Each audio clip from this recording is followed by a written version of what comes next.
इस चैप्टर का, that is application of linear equations in two variable. इसके बारे में इंट्रोडक्शन मैंने आपको दिया था। इसके कुछ सॉल्व्ड एग्जाम्पल है हमारे पास। सो हम क्या करेंगे, उसके सॉल्व्ड एग्जाम्पल अभी देखेंगे, ठीक है। उसके एक दो जो सॉल्व्ड एग्जाम्पल है वो सॉल्व्ड एग्जाम्पल हम पहले यहाँ पर हम पढ़ाएंगे और फिर जाके प्रैक्टिस सेट वाले जो एग्जाम्पल्स है वो करेंगे। तो देखिए उसमें फर्स्ट एग्जाम्पल क्या है।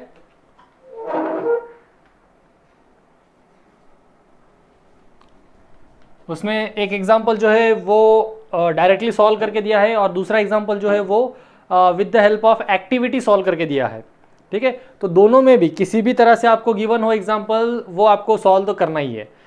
अब इसमें क्या होता है, जैसे हमें पता है linear equation in two variable हम देखने जा रहे हैं, उसका application. That means we are given with two quantities, हमें दो क्वांटिटीज गिवन होगी। एक क्वांटिटी को हम x कंसिडर करेंगे, दूसरी क्वांटिटी को हम y कंसिडर करेंगे। जिसमें जैसे कि सपोज दो जो नंबर्स है, उन दो नंबर्स की सब्ट्रैक्शन अगर हमें गिवन है, दो नंबर्स की सब्ट्रैक्शन जो कि 2 है, ठीक है।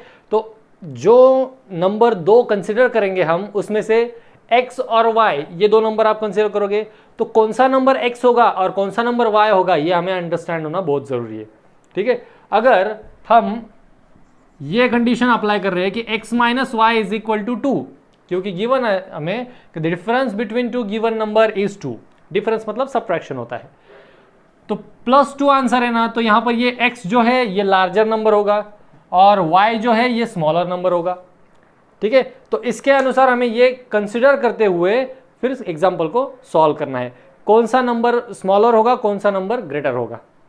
ओके, सो इस केस में ये हो गया। फिर किसी दो क्वांटिटीज के एजेस में, मतलब दो कोई पर्सन है सपोज, उनके एजेस के अनुसार उसका कोई एग्जाम्पल हमें क्रिएट करना पड़ेगा, ठीक है। सो लेट अस सी नाउ, पहला है हमारा क्वेश्चन जो हमें सॉल्व दिया गया है, the perimeter of rectangle is, the perimeter of rectangle is equal to, कितना गिवन है हमारे पास, वो 40 सेंटीमीटर। जो सॉल्व एग्जाम्पल है वही कर रहे हैं हम पहले। The length of rectangle more than the double it's breadth. अब ये हमें कंडीशन दी गई है और इन कंडीशंस के अनुसार, according to this given conditions, we have to find out two equations. हमें दो इक्वेशंस फाइंड आउट करने हैं, मतलब क्रिएट करने हैं, और फिर जाके उसमें जो चाहे आप वो मेथड यूज कर सकते हो, ठीक है। तो अकॉर्डिंग टू फर्स्ट कंडीशन, ये हमारी फर्स्ट कंडीशन है,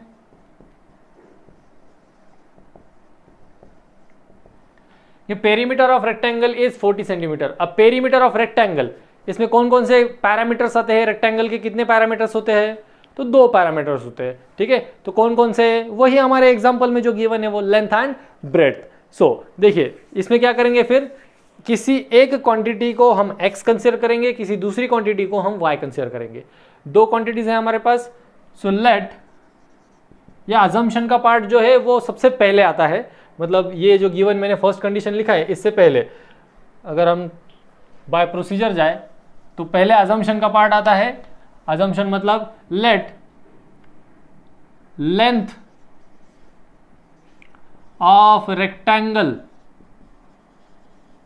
B x and breadth of rectangle by, जो उसकी लेंथ है वो लेंथ x कंसिडर की और उसकी जो ब्रेड्थ है वो ब्रेड्थ हमने y कंसिडर की, ठीक है।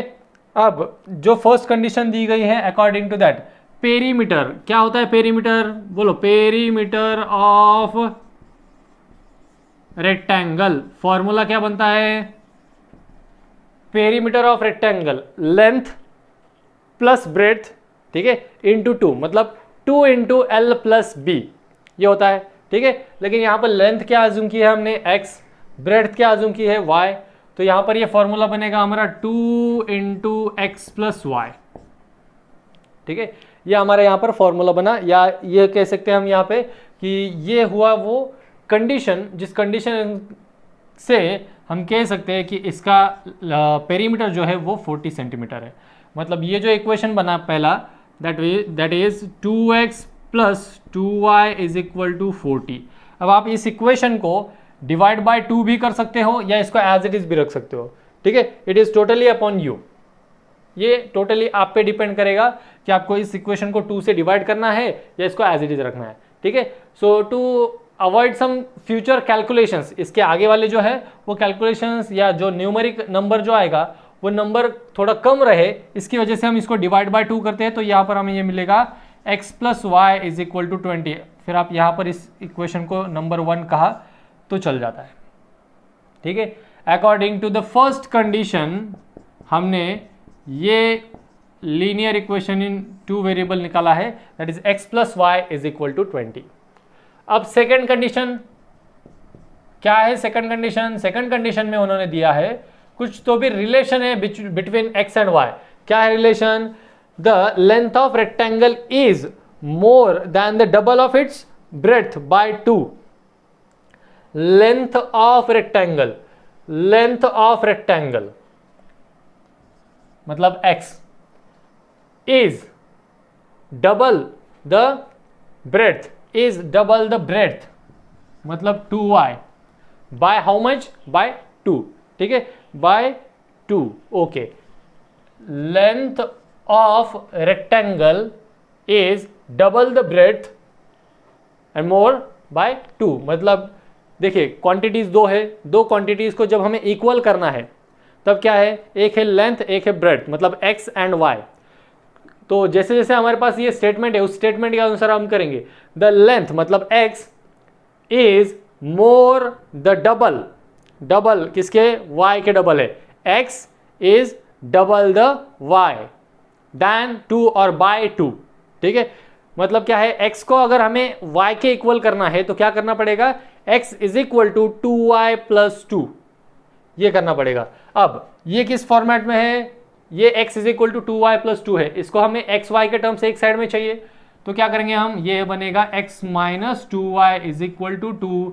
This will be our equation number 2। ये हो गया सेकंड इक्वेशन। अब ये दोनों इक्वेशन हम साइमल्टेनियसली सॉल्व करेंगे, फिर x और y के वैल्यूज निकालेंगे, तब हमें लेंथ एंड ब्रेड्थ मिलेगी, ठीक है। अब यहां पर जो मेन पार्ट आता है, that main part is to understand the linear equation. जो भी लीनियर इक्वेशन हम या जो भी क्या कहेंगे हम उसके वर्डिंग जो भी गिवन है हमें उस वर्डिंग को अंडरस्टैंड करना, ये मेन इंपॉर्टेंट पार्ट यहां पर बनता है। जैसे कि यहां पर ये पेरीमीटर था, इसमें कोई प्रॉब्लम नहीं आया, ये तो डायरेक्टली हम लिख सकते थे। लेकिन जब सेकंड कंडीशन आती है जिसमें कोई किसी से डबल है, ट्रिपल है, 4 टाइम्स है या 1/4 है, तो उस केस में ये क्रिएट करना हमें आना चाहिए। क्वेश्चन का मीनिंग समझिए और उससे ये कंडीशन एक्वायर कीजिए और ये कंडीशन वहां से निकालिए। अब 2 इक्वेशंस तो मिल गए, किसी भी मेथड का यूज करके आप यहां पर सॉल्व कर सकते हो। साइमल्टेनियसली सॉल्विंग, क्रैमर्स रूल मतलब डिटर्मिनेंट मेथड, ठीक है। ये दो तीनों में से हमारे पास जो भी मेथड है उसमें से हम इसको सॉल्व कर सकते हैं। तो आप जो चाहे वो मेथड यूज करो। यहाँ पर देखिए जो टेक्स्ट बुक में दी गई है that is the determinant method मतलब क्रैमर्स रूल, ठीक है। तो डिटर्मिनेंट मेथड से सॉल्व किया तो भी आंसर वही आता है, यह हमें पता है। सॉल्विंग बाय डिटर्मिनेंट मेथड ऐसा यहाँ पर लिखना पड़ता है, मेंशन करना पड़ता है, solving by determinant method. Okay, so determinant method से क्या बनता है? सबसे पहले तो d 1 minus 2 that is equal to, ये 1 into minus 2 is minus 2, 1 into 1 is 1, मतलब माइनस 2 माइनस 1 आ गया यहाँ पे, that is equal to minus 3। फिर dx कॉन्स्टेंट्स आर 20 एंड 2, तो ये 20 2 1 minus 2 is equal to 20 into 2 is minus 40 minus 2 into 1 is minus 2, that is equal to minus 42. dy is equal to 1 1 20 और ये 2, it is equal to 2 minus 20 is equal to minus 18. अब क्या करना है? हमें सिर्फ x और y के वैल्यूज निकालने हैं। To find the value of x and y यार x is equal to dx upon D and y is equal to dy upon D.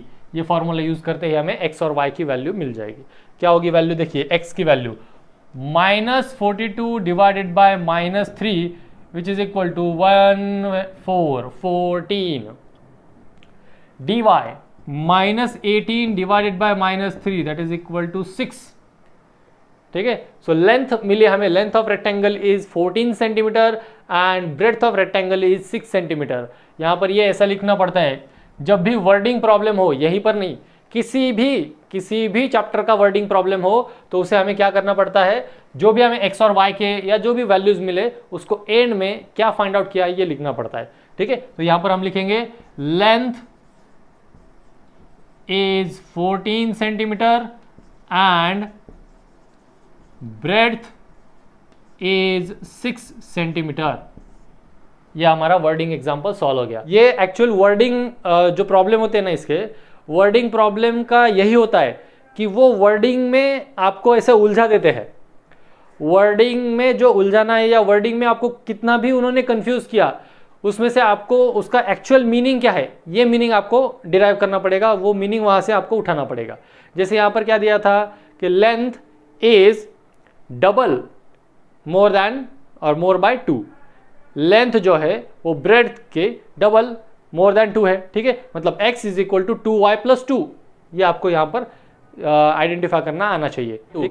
Length जे आहे ती ब्रेड्थ, लेंथ आणि ब्रेड्थ मध्ये काय रिलेशन आहे की ब्रेड्थ डबल बाय 2 म्हणजे double आहे 2y, डबल म्हणजे 2y ना, बाय 2 म्हणजे काय, त्याच्यामध्ये 2 ॲड केले तर 2y प्लस 2 हे जे रिलेशन आहे हे कोणाचे आहे, लेंथचे इक्वल आहे। लेंथ आणि ब्रेड्थ यांच्यामध्ये जे रिलेशन दिलेलं आहे ना, तर ते 2y प्लस 2 बाय 2 म्हणजे त्याच्यामध्ये 2 ॲड करावं लागणार तुम्हाला। ठीक आहे, लेस दॅन असेल, मोर आहे म्हणून ॲड केलं, लेस होत असतं तिथं तर तुम्ही सबट्रॅक्ट केलं असतं। ठीक आहे, वर्डवर खेळ चालतो सगळा। More than, more by 2 plus 2 करायचं, लेस बाय 2 माइनस 2 करायचं। ठीक है, कळालं। सेकंड में क्या है, there is a image of some analogue and some digital clocks. कुछ एनालॉग मतलब वो हमारे कांटे वाली घड़ी, और डिजिटल मतलब उसमें हमारे डिजिटल नंबर्स दिखते हैं, वो डिजिटल घड़ी होती है। तो क्या दिया है, sale sale sale only for 2 days। I have some analog wristwatches and some digital wristwatches. I am going to sell them at a discount। कुछ डिस्काउंट प्राइस पे इसको वो बेचना है। ठीक है, वो हमें इसके बारे में कुछ पता नहीं है, लेकिन लास्ट जो लाइन है जो फाइंड आउट करना है वो हमें मैटर करता है कि उसके, क्योंकि उसकी वजह से या उसके अनुसार, उसके अकॉर्डिंगली हमें डेटा हमारा अज्यूम करना है। ठीक है, लास्ट जो लाइन है जो हमें फाइंड आउट करनी, that is find selling price of wrist watches of each type. मतलब एनालॉग और डिजिटल दोनों वॉचेस की हमें क्या करनी है, यहाँ पर price, selling price find out करनी है। ठीक है, तो उसके लिए उन्होंने कुछ डेटा दिया है वहाँ पे, वो डेटा अब हम डिस्कस करेंगे। यहाँ पर देखिए क्या दिया है, एनालॉग वॉच है कितने उसके पास, 11। ठीक है, सेल के फर्स्ट डे पे उसका कुछ सेलिंग हुआ, फर्स्ट डे के, सेल के फर्स्ट डे पे कितना बेचा उसने।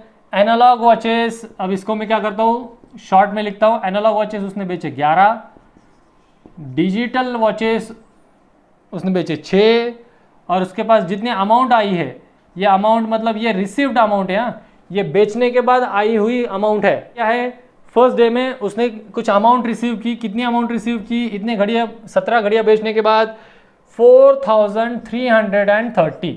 ठीक है, वही सेकेंड डे ऑफ सेल में एनालॉग घड़ियाँ बेची गई है 22, डिजिटल घड़ियाँ बेची गई है 5, और फिर अमाउंट रिसीव हुई वो अमाउंट थी 7330 रुपीज़।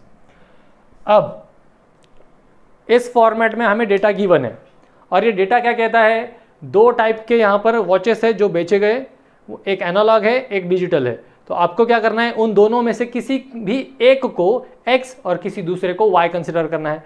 क्योंकि देखिए ये application of linear equation in 2 variable है, इसलिए यहाँ पर सिर्फ 2 ही क्वांटिटीज होगी, तीसरी क्वांटिटी यहाँ पर नहीं आएगी।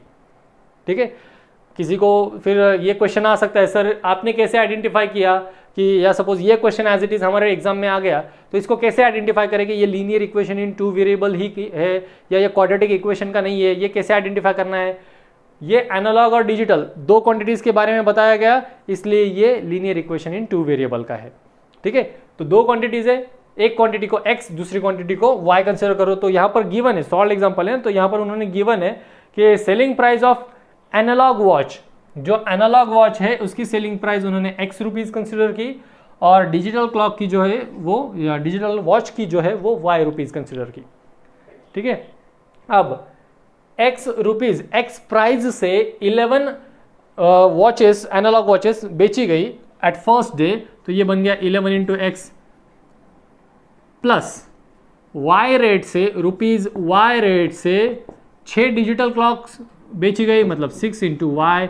अब ये दोनों बेचने के बाद उसको कितनी अमाउंट मिलती है, तो 4330 रुपीज। सो फर्स्ट कंडीशन से हमें ये स्टेटमेंट मिला, इसे कहेंगे हम equation number 1। Second condition, second day of sale, second condition second day of sale, जिसमें क्या है, 22 analogue watches are sold with the rate of x rupees, means ये हो जाता है 22x plus 5 digital watches sold by y rupees rate, so 5y is equal to 7330। ठीक है, ये हो गया हमारा इक्वेशन नंबर 2। अब दो इक्वेशंस हमें मिल चुके हैं। आपको जो करना है, जिस मेथड से सॉल्व करना है उस मेथड से आप सॉल्व कर सकते हो, लेकिन यहां पर हम डिटर्मिनेंट मेथड क्यों नहीं यूज करेंगे, क्योंकि देखिए यहां पर कॉन्स्टेंट्स 4330 7330 कॉन्स्टेंट्स के नंबर्स बहुत बड़े बड़े हैं। ठीक है, इतने बड़े हैं कि उनके अगर हम कैलकुलेशन 11 और 22 के साथ करने को जाओ तो ये हमारे कैलकुलेशन के बाहर चला जाएगा, क्योंकि ये 11/7 मतलब लगभग ये हो जाता है 80,000 का ऑलमोस्ट, उसकी कुछ तो भी प्राइसिंग वहाँ पर आएगी, मतलब इसका मल्टीप्लिकेशन 11 के साथ अगर करें तो। ठीक है, तो इसलिए यहाँ पर जो मेथड यूज़ की गई है वही मेथड हम यूज़ करेंगे। क्या मेथड यूज़ की गई है वहाँ पर, कि जो इक्वेशन है उसमें फर्स्ट इक्वेशन का जो x कोएफिशिएंट है और दूसरे इक्वेशन का जो x कोएफिशिएंट है वो चेक किया गया। यहाँ पर 11, यहाँ पे 22 है। सो 11 को 22 में कन्वर्ट करना बहुत ईजी है, इसलिए इक्वेशन 1 को 2 से मल्टीप्लाई किया। Multiply equation 1 by 2, equation number 1 को नंबर 2 मतलब क्या है, दो से उसमें मल्टीप्लाई किया, तो ये बन गया हमारा 22x plus 12y is equal to 8660। 2 से मल्टीप्लाई करना है, किसी भी -1 से मल्टीप्लाई करना है, माइनस साइन से मल्टीप्लाई करना है, तो हम दोनों साइड्स को मल्टीप्लाई करते हैं, हम सिर्फ एक साइड को मल्टीप्लाई कभी भी नहीं करते। ठीक है, तो ये हो गया हमारा एक नया इक्वेशन। अब ये और ये दोनों इक्वेशन हम साइमल्टेनियसली सॉल्व करेंगे। 22x plus 12y is equal to 8660। फिर इसको सॉल्व करना मतलब क्या करना पड़ेगा, कोई भी एक वैल्यू हमें निकालनी है, तो ये जो नया इक्वेशन आया इसमें से ये सब्ट्रैक्ट कर दो। 22x plus 5y is equal to 7330। Subtract करेंगे तो प्लस का माइनस, प्लस का माइनस, प्लस का minus. 22x cancel, 12 minus 5 is 7y। 0331 1330, यहाँ पर ये इसके रिमाइंडर आ गया। अब y की वैल्यू मिल जाती है हमें यहाँ पे, y is equal to 1330 divided by 7, it is equal to, देखो फिर अब इसका कैलकुलेशन करते हैं। क्या आता है कैलकुलेशन, 7 1 जा 7, बचते हैं 6, ये नंबर हो जाता है 63, 7 9 जा 63, 700। y की वैल्यू मिली है हमें। y क्या कंसिडर किया था हमने, the selling price for digital clock. ठीक है, डिजिटल क्लॉक जो है उसकी सेलिंग प्राइस हमने y कंसिडर की थी, वो आई है हमारी 190। ठीक है, so selling price for digital clock हमें मिली है 190। अब ये वैल्यू उठाएंगे, किसी एक इक्वेशन में पुट करेंगे और वहां से हम x की वैल्यू फाइंड आउट करवा लेंगे। देखिए किसी भी इक्वेशन में पुट करो, आइदर इन इक्वेशन 1 और इन इक्वेशन 2। तो हम इक्वेशन 1 में पुट करते हैं तो ये मिलता है हमें 11x plus 6 into 190 is equal to 4330। ठीक है, तो यहाँ पे कैलकुलेशन करवा लो तो ये हो जाता है 11x plus 1140 is equal to 4331। अब इसका कैलकुलेशन हमें करवाना पड़ेगा। कैलकुलेशन करते ही देखिए क्या कैलकुलेशन आएगा, क्या कैलकुलेशन आएंगे हमारे यहाँ पे कि ये जो 11x है और इसकी जो एडिशन वाली टर्म है वो उधर चली जाएगी। ये होगा 11x is equal to 4330 minus 1140 मतलब 1140। सब्ट्रैक्शन करवा लो, ये 0 9 करेक्ट 3190 डिवाइड बाय, अब ये 11 जो है ये इसके डिवीजन में आ जाएगा, तो ये होता है फिर 11 2 ज़ा 22 9 11 9 ज़ा 99 फिर 0। x की वैल्यू आई 290 मतलब the selling price for analogue watches is ₹290 and selling price for digital clock is ₹190। ठीक है, तो इस तरह से ये सेकंड क्वेश्चन हो गया। What is next example? It is about the boat. Okay, boat travels 16 kilometer upstream and 24 kilometer downstream. अब ये upstream downstream क्या है? upstream और downstream उसके नाम से ही पता चल जाता है। downstream मतलब in the flow of water, ठीक है, जिस डायरेक्शन से पानी का फ्लो है उस डायरेक्शन में बहते जाना, that is called as downstream, और उस डायरेक्शन के अपोजिट डायरेक्शन में बहना या जाना that is called as upstream. ठीक है, तो एक हमें क्या गिवन है, एक बोट है, वो बोट कुछ डिस्टेंस अपस्ट्रीम और कुछ डिस्टेंस डाउनस्ट्रीम ऐसे ट्रैवल करती है और उसका कुछ टाइम हमें गिवन है, कितने टाइम में वो ये डिस्टेंस ट्रैवल कर रही है। ठीक है, तो फर्स्ट कंडीशन ऐसी है, the boat travels 16 kilometre upstream and 24 kilometre downstream. ठीक है, consider that this is a boat and we consider this as upstream and this direction as downstream। ठीक है, इस डायरेक्शन को मतलब मेरे अगर लेफ्ट से राइट जा रहा है तो वो अपस्ट्रीम है और राइट से लेफ्ट आ रहा है तो डाउनस्ट्रीम है। ठीक है, ये हमने कंसिडर किया यहां पर। और क्या कहना है इनका, अ boat travel 16 kilometre upstream. First condition में हमें ऐसा गिवन है 16 kilometre upstream and 24 kilometre downstream. तो हमें करना क्या है, पहले तो ये देखते हैं, find the speed of water in current and speed of boat in still water. ठीक है, तो दो अलग अलग चीजें हमें यहां पर फाइंड आउट करनी है।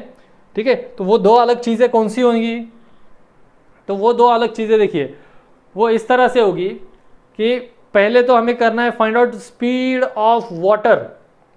ठीक है, इस करंट पोजीशन में हमें स्पीड ऑफ वाटर निकालनी है और फिर उसके बाद स्पीड ऑफ बोट निकालनी है स्टिल वाटर में। स्टिल वाटर मतलब कि अगर सपोज पानी जो है वो पानी ना ही इस तरह बह रहा है, मतलब ऊपर से नीचे ना नीचे से ऊपर, ऐसा कुछ भी अगर पानी का फ्लो नहीं है, if water is still water मतलब उसका बहाव ज़्यादा तेज नहीं है, उसमें कुछ ज़्यादा चेंजेस नहीं है, तो उस केसेस में हमें उस बोट का जो है वो स्पीड निकालना है। ठीक है, तो स्टिल वाटर, जैसे स्टिल वाटर का एक एग्जांपल हम देख सकते हैं, हमारा एक कोई तालाब है सपोज, ठीक है, या घर पे हमारा ये होता है ना टैंक होता है, तो टैंक में वो वाटर मतलब वो फ्लो होता है क्या कहीं पे, या वो हिलता डुलता है क्या, नहीं, वो जो है वो स्टिल वाटर कहलाता है। ठीक है, तो ये स्टिल वाटर में, ऐसी ही स्टिल वाटर में हमें हमारे बोट की स्पीड निकालनी है। ठीक है, ये दो कंडीशन है हमारे पास। तो पहले इसमें क्या, ये दो हमें फाइंड आउट करना है। पहली कंडीशन में दिया गया है 16 kilometre upstream and 24 kilometre downstream. ऐसा कितने टाइम में वो ट्रैवल कर रहा है, ऐसा वो ट्रैवल कर रहा है 6 आवर्स में। ठीक है, ये जो डिस्टेंस है ये डिस्टेंस 6 आवर्स में ट्रैवल किया गया। ठीक है, 16 किलोमीटर अपस्ट्रीम, 24 किलोमीटर डाउनस्ट्रीम। इसको अप या डाउन ये मैंने इसको एरो से इंडिकेट किया। ठीक है, इसको एरो से इंडिकेट कर रहा हूं मैं ताकि आपको समझ में आ जाए। फिर दूसरी कंडीशन में travels 36 kilometre upstream, 36 kilometre upstream and 48 kilometre downstream, 48 kilometre downstream. ये डिस्टेंस कितने टाइम में ट्रैवल किया है, 13 आवर्स में। ठीक है, ये डिस्टेंस 13 आवर्स में ट्रैवल किया है। फिर अब देखिए, अब क्या किया है, मैंने आपको पहले बताया कि जो चीज़ें हमें फाइंड आउट करनी है उन्हीं को हमें एक्स और वाई कंसिडर करना पड़ेगा।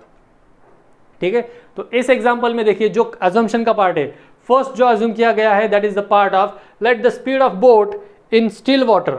स्टिल वॉटर मतलब संथ पाणी, ठीक आहे, मराठीमध्ये त्याला म्हटलं जातं संथ पाणी। सो स्टिल वॉटरमध्ये जी बोटची स्पीड आहे that speed B X still वॉटरमध्ये। आणि नंतर जे आपल्याला सेकंड कंपोनंट फाइंड आउट करायचं आहे दॅट कंपोनंट म्हणजे वॉटर करंट मीन्स फ्लो जर असेल वॉटरचा त्या केसमध्ये त्याची स्पीड जी आहे ती Y. So X kilometre per hour and y kilometer per hour, these are the speeds of boat in still water and in flowing water। ठीक आहे, तर या दोन केसमध्ये आपल्याकडे ह्या दोन स्पीड्स आहेत x and Y.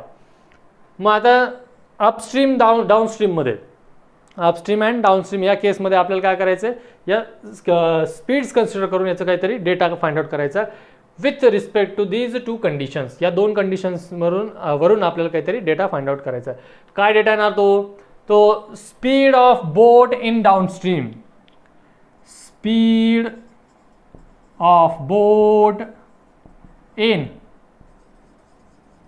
Downstream. Downstream मध्ये स्पीड ऑफ बोट फर्स्ट कंडिशनसाठी, फर्स्ट कंडिशन मध्ये बघा आता काय होणार आहे, डाउनस्ट्रीम मध्ये जर सपोज इन केस एक्स जर असेल, एक्स मध्ये काय म्हणणार आपण त्याला, डाउनस्ट्रीम मध्ये ज्या वेळेला आपण त्याची स्पीड काढतो at that time you have to add these two components. लक्षात ठेवा, if you are finding the speed of boat in downstream then you have to add this. काय होतं मला सांगा, आता फॉर एक्झाम्पल तुम्ही सायकल चालवतात, उतारावरून सायकल चालवू लागले तुम्ही सपोज पॅडल नाही जरी मारलं, सायकलचं पॅडल जर नाही मारलं तरी थोडंफार स्पीड असतेच ना तुमच्या स्पीड सायकलला।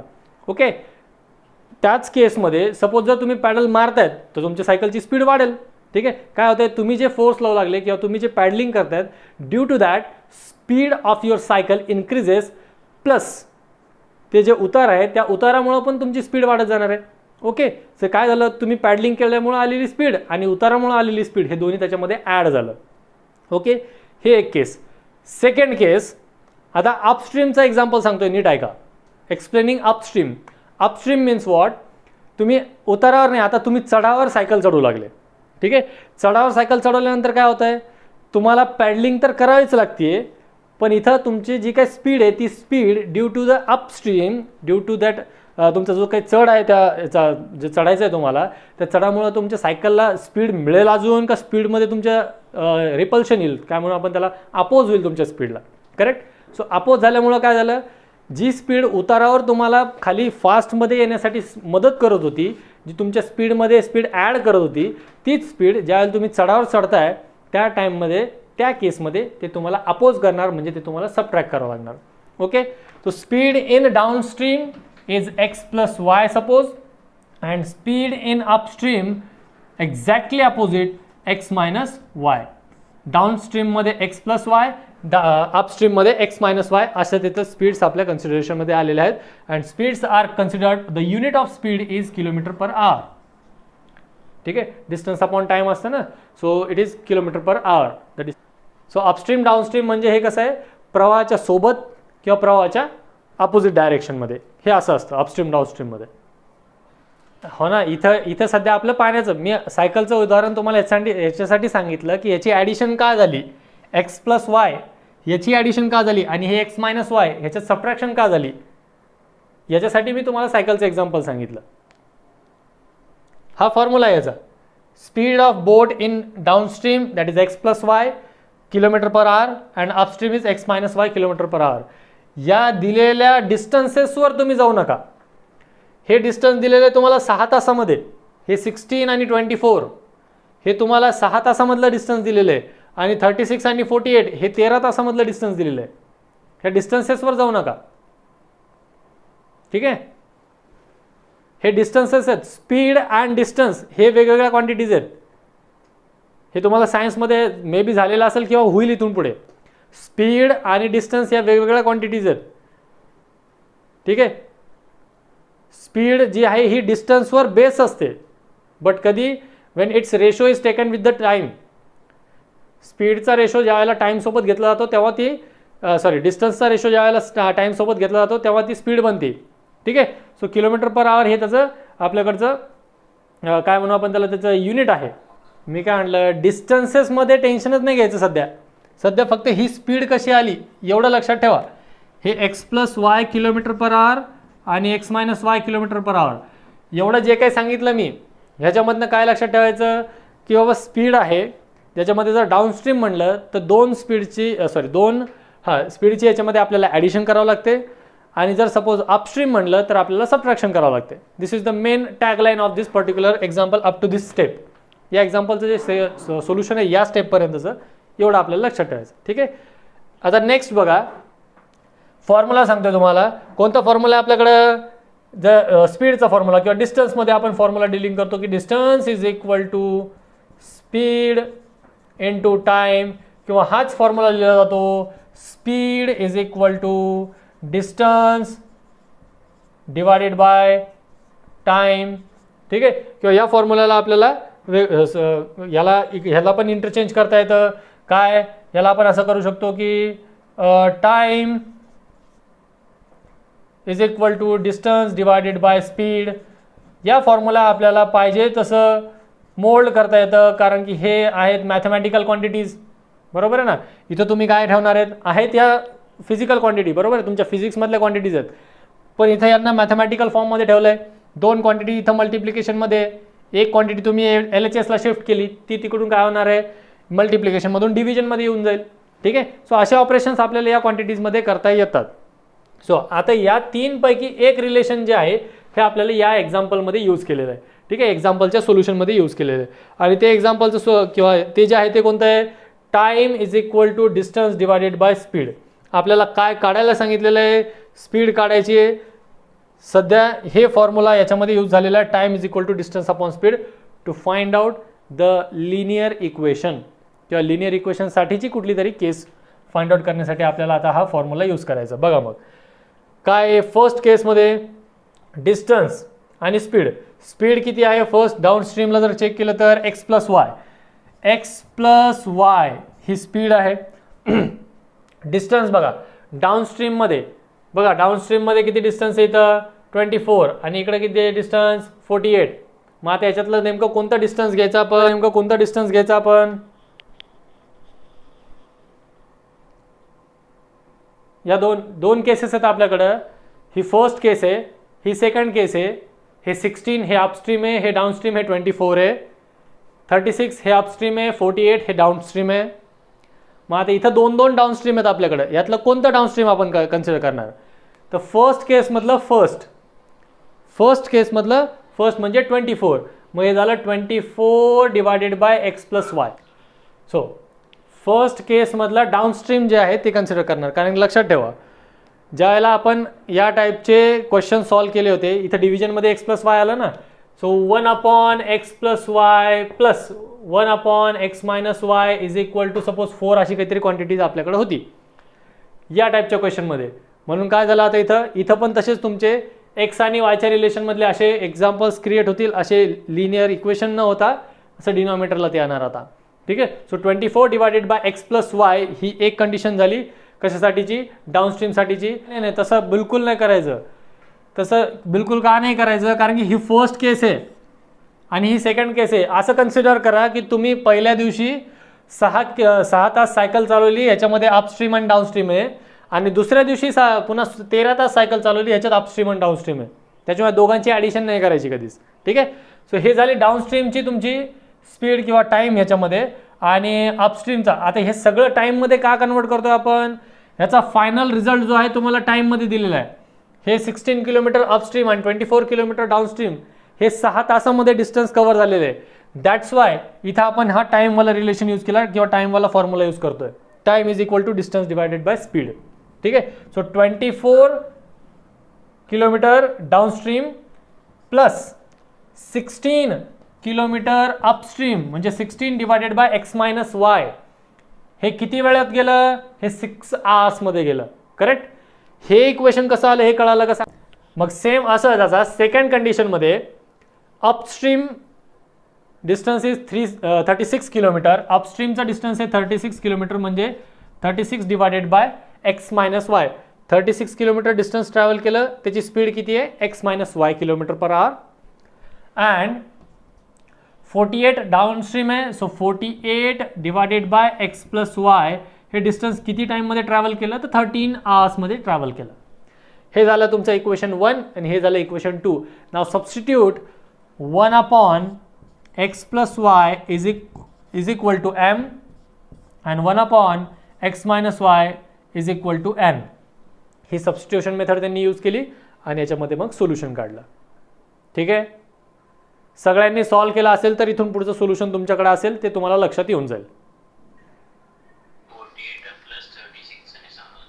सेकंड कंडिशनची काय होती आपल्याकडं, सेकंड कंडिशन होती की जी बोट आहे ती बोट 36 किलोमीटर अपस्ट्रीम गेली आणि 48 किलोमीटर डाऊनस्ट्रीम आली 13 आवर्समध्ये. ओके, हां, मग 48 किलोमीटर गेली ती डाऊनस्ट्रीमची स्पीड किती आहे आपल्याकडं, डाऊनस्ट्रीमची स्पीड आहे एक्स प्लस वाय. ठीक आहे, 48 distance is 48, speed is X plus Y, म्हणून ह्याला 48 divided by X plus Y. त्याच्यासोबत कोणती कंडिशन दिलेली आहे, अपस्ट्रीमवाली पण 36 किलोमीटर अपस्ट्रीम, म्हणून 36 डिवायडेड बाय त्याचं स्पीड म्हणजे एक्स मायनस वाय. आणि हे दोन्ही डिस्टन्स किती वेळेमध्ये त्यांनी कव्हर केले, तर 13 आवर्समध्ये कव्हर केले, म्हणून हे असं आलं. ओके, मायनस नाही, 48 डिवायडेड बाय एक्स प्लस वाय, दोन्ही एकाच ह्याच्यामध्ये त्यांनी केलं ना, दोन्ही वेगवेगळं केलं का. हां, 48 किलोमीटर डाऊनस्ट्रीम गेला आणि 36 किलोमीटर अपस्ट्रीम आला, हे दोन्ही 13 आवर्समध्येच केलं, म्हणून याची ॲडिशनच करावं लागणार आहे. ठीक आहे, चला हे दोन ह्याच्या पुढे मग तुम्हाला जे सबस्टिट्यूशन करून सॉल्व्ह करायचं फक्त. ठीक आहे, या दोन एक्झाम्पल झाले.